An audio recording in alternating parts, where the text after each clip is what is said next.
Woodstock is the only music festival that truly captures the essence of the 1960s. Many people believe that the top Woodstock performances are not just the highlights of the festival's 3 days of peace and music, but also some of the most legendary musical moments in history. The Woodstock Festival was doomed from the outset. It was 4 days long and nearly wrecked by persistent weather, bad drugs, and facilities that would give modern festival-goers nightmares. Despite the difficulties, Woodstock was a success. It is today regarded as a historic moment in rock and roll, and its pioneering music is its most enduring legacy. Approximately 400,000 lucky souls attended Woodstock, which featured roughly 30 different bands, ranging from the Grateful Dead to The Who to Jimi Hendrix. In today's video, we'll look at several facts about the festival that you might not know. The National Register of Historic Places now lists the original site of Woodstock. Woodstock changed many people's lives and provided them with an unforgettable experience, earning it a spot on Rolling Stone's list of the 50 moments that changed the history of rock and roll. In 2017, the concert area was also included on the National Register of Historic Places, making it even more historic. The farm is currently known as the Bethel Woods Center for the Arts. It contains a campus, a museum, and a 15,000-seat amphitheater.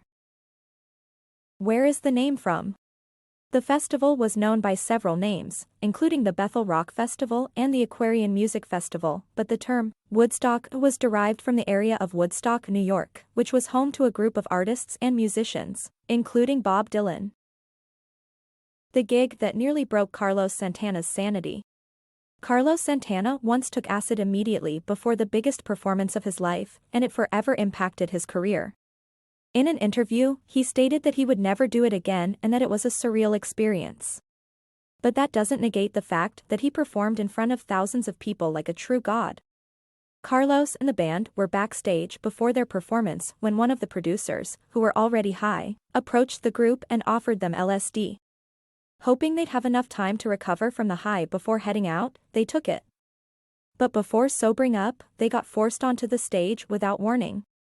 They were supposed to perform hours later, but the administration ordered him and the band to start playing. If they couldn't play right away, they would not be allowed to perform at all. A not even close to sober Carlos Santana questioned himself on stage about why he took the acid.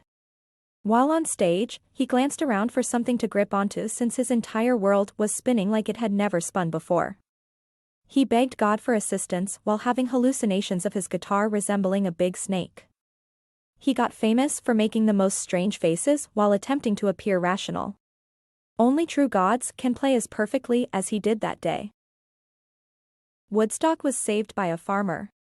When the Wallkill project fell through, promoters looked to Bethel, New York, a little community with a 600-acre dairy farm owned by a farmer called Max Yaska. Residents in Bethel, like those in Wallkill, were not excited about holding a large-scale performance, but Yaska didn't share their concerns. Even though he was middle-aged, blue-collar, and the furthest thing from a hippie, he recognized concertgoers' desire to engage in a community experience and agreed to let organizers use his property. Woodstock wasn't meant to be a free concert. Mounting Woodstock was not supposed to be a charitable project. However, as people began to arrive in Bethel, days before the intended start date, the infrastructure was still in the works. Fences and ticket booths still needed to be installed, but that did not stop the fans. With no practical means to turn away the masses, the partners agreed to offer it as a free event for those who had not purchased one of the 100,000 pre-sold tickets. Of the 400,000 people who eventually went, 300,000 were not charged an admission fee.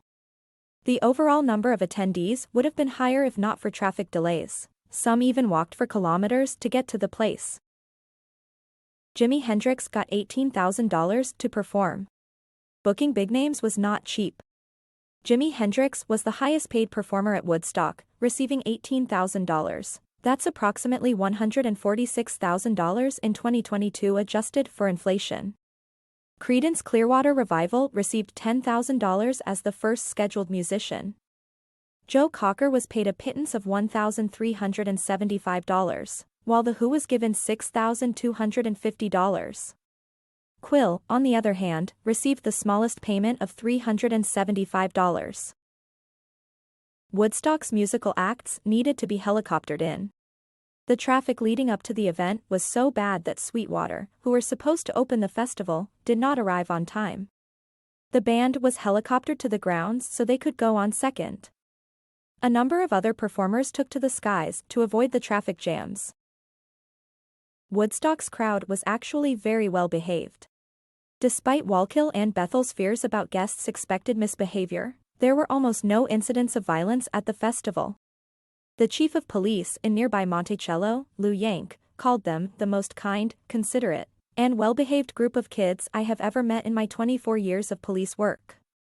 While law enforcement could have arrested a large number of people for marijuana possession, they chose not to. Even the ice had acid in it. Woodstock is well known for being a trip in more ways than one. Drug usage was prevalent and appeared to be unavoidable. In 2009, John Entwistle of The Who told Billboard that he chose to drink a bourbon and Coke and discovered that the ice had been tainted with acid. The use of psychedelic drugs was expected to cause 25 freakouts every hour on the first night of the festival. Emergency medical personnel and members of the Hog Farm commune sat with people until the chemicals wore off. One of the festival's most powerful results was the country's realization that individuals had the capacity to change the path of history. What are your feelings about Woodstock? Would you go back in time and attend this historical event if you had the chance? Leave your opinions in the comments below, and don't forget to subscribe for more content like this.